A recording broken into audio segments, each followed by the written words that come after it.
Assalamualaikum warahmatullahi wabarakatuh. Innal hamdalillah nahmaduhu wa nasta'inuhu wa nastaghfiruh wa na'udzu billahi min syururi anfusina wa min sayyiati a'malina. May yahdihillahu fala mudhillalah wa may yudlil fala hadiyalah. Amma ba'd. Anak-anakku yang soleh dan solehah dimanapun berada, alhamdulillah, segala puji hanya bagi Allah, Tuhan cipta alam, atas segala rahmat dan hidayahnya pada kita semua, sehingga saat ini kita masih bisa melaksanakan ibadah puasa Ramadan. Mudah-mudahan segala amal kita diterima oleh Allah Subhanahu wa Ta'ala. Amin. Salam salam, marilah senantiasa kita sanjungkan kepada junjungan kita Nabi besar Muhammad SAW yang telah membawa manusia dari kegelapan menuju cahaya, dengan zulumati ila nur bidinil Islam, dengan cahaya Islam. Anak-anakku yang soleh dan solehah dimanapun berada, Rasulullah SAW bersabda, umat terbaik manusia adalah generasiku, yaitu generasi sahabat. Kemudian generasi setelahnya, yaitu generasi tabi'in, dan setelahnya lagi, yaitu generasi tabi'ut tabi'in. Hal ini menjadi dasar atau landasan bagi kita semua. Selain kita ditibak kepada Rasulullah, sudah sepantasnya kita juga meneladani, mengikuti jejak laku para sahabat. Karena beliau, para sahabat, memiliki kedudukan yang istimewa di hadapan Rasulullah SAW. Pada kesempatan kali ini, saya dan Pak Dian, akan membawakan kisah dari dua orang sahabat yang menurut kami ini sangat sesuai dengan kita, dengan anak-anak semua, pelajar yang sedang mencari ilmu, thalabul ilmi. Untuk itu, mari kita simak apa yang akan disampaikan oleh Ustaz Dian mengenai sahabat yang saya tadi sudah sebutkan. Monggo silakan Ustaz Dian. Ya, terima kasih. Anak-anakku yang berbahagia, sahabat yang pertama yang ingin Pak Guru sampaikan adalah sahabat Abu Hurairah. Beliau dikaruniai oleh Allah Subhanahu wa Ta'ala otak yang sangat jenius, sampai-sampai beliau dapat menghafal ribuan hadis Nabi Muhammad SAW. Beliau adalah sahabat yang boleh dibilang paling banyak menghafal hadis Nabi Muhammad SAW. Sampai suatu ketika sang khalifah Umayyah yang memimpin saat itu ingin mengetes kemampuan hafalan dari Abu Hurairah. Kemudian beliau memanggil Abu Hurairah untuk membacakan hafalan hadis Nabi Muhammad SAW yang telah dia hafalkan. Dengan sebelumnya sang khalifah meminta kepada beberapa penulis untuk bersembunyi dan mencatat semua hadis yang dihafalkan oleh Abu Hurairah. Satu persatu hafalan hadis yang dihafalkan oleh Abu Hurairah dibacakan, dan semuanya dicatat dengan baik oleh para penulis tadi. Setelah selesai, kemudian Abu Hurairah dipersilahkan untuk pulang. Tanpa sepengetahuan Abu Hurairah, hafalan tadi dicatat oleh para penulis. Setelah setahun kemudian, Abu Hurairah dipanggil kembali oleh sang khalifah Umayyah untuk membacakan hafalan tadi. Kemudian satu persatu kembali dilafalkan oleh Abu Hurairah.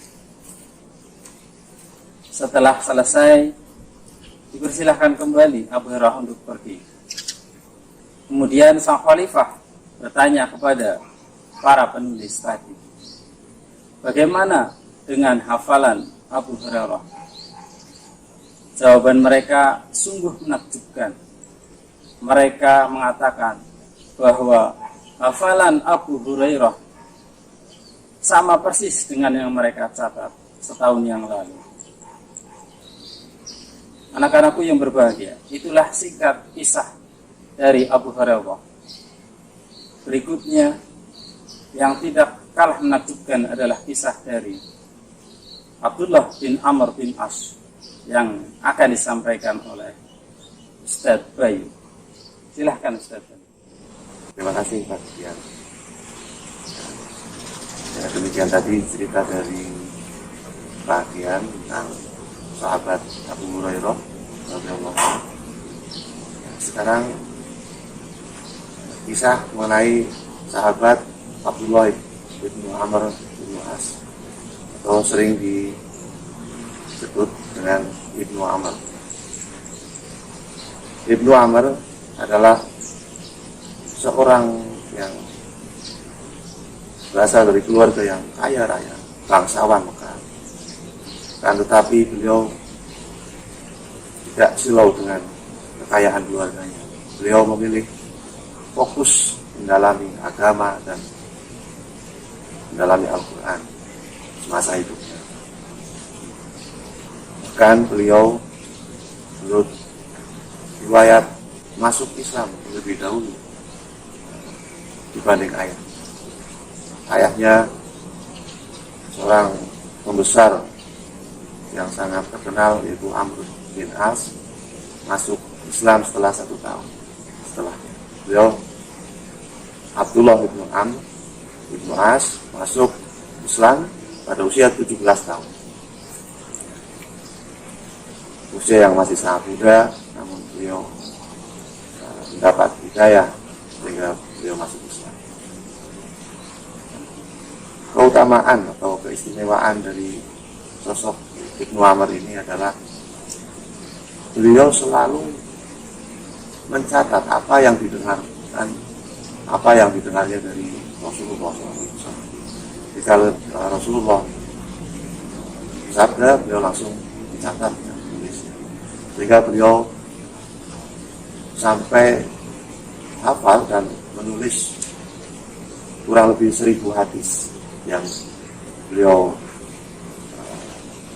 buat sebagai naskah yang berisi hampir kurang lebih 1000 hadis yang diberi nama Sahifah Shadiqah. Naskah tersebut itu menjadi rujukan atau kitab yang terpopuler, terpenting pada masa itu, karena isi dari naskah itu adalah sabda Rasulullah yang ditulis secara langsung oleh beliau sahabat Ibnu Amr, sehingga kedudukan Sahifah Shadiqah menjadi kitab yang istimewa pada saat itu. Kemudian Amr bin As ini bahkan sahabat Abu Hurairah juga mengatakan bahwa tidak ada salah seorang sahabat yang menghafal hadis lebih dari Abu Hurairah kecuali Ibnu Umar atau Abdullah ibnu Amr bin As.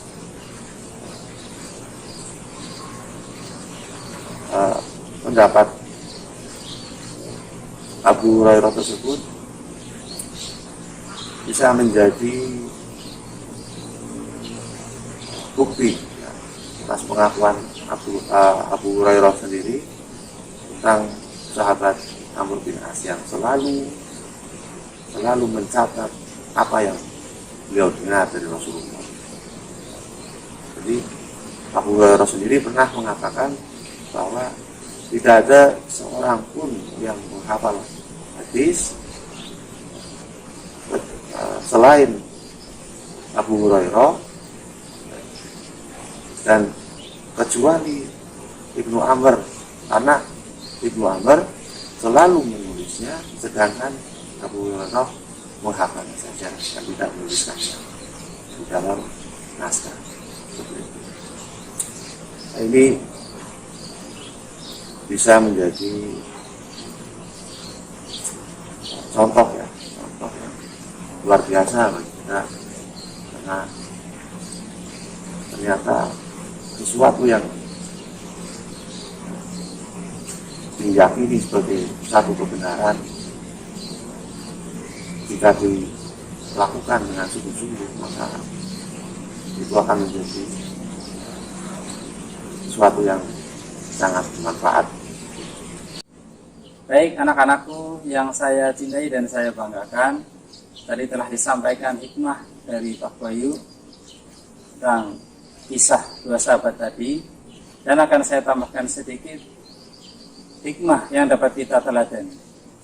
Yang pertama, yakni adanya tekad yang kuat dari Abu Hurairah dan Abdullah bin Amr bin As dalam menuntut ilmu.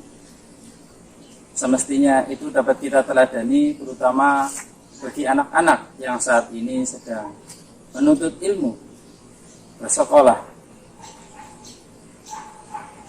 Dan yang kedua adalah Pak Guru berpesan, jangan segan-segan untuk mencatat hal-hal yang penting, ilmu yang penting yang disampaikan oleh bapak dan ibu guru kalian, sebagaimana yang telah dilakukan oleh Abdullah bin Amr bin As. Karena catatan itu ibarat tali bagi seorang yang memelihara binatang peliharaan. Ketika binatang tersebut tidak diikat dengan tali, maka ketika terlepas sulit untuk diraihnya kembali. Namun apabila diikat dengan tali, akan mudah untuk diambil kembali. Begitu pula dengan ilmu. Ketika kita mencatatnya dan kita lupa, maka akan mudah bagi kita untuk mengingatnya kembali. Namun bila tidak mencatatnya dan kita lupa, sulit untuk mengingatnya kembali. Demikian yang dapat kami sampaikan pada cermin kali ini. Mudah-mudahan ada manfaatnya untuk kita semua. Kami akhiri billahi taufiq wal hidayah. Wassalamualaikum warahmatullahi wabarakatuh.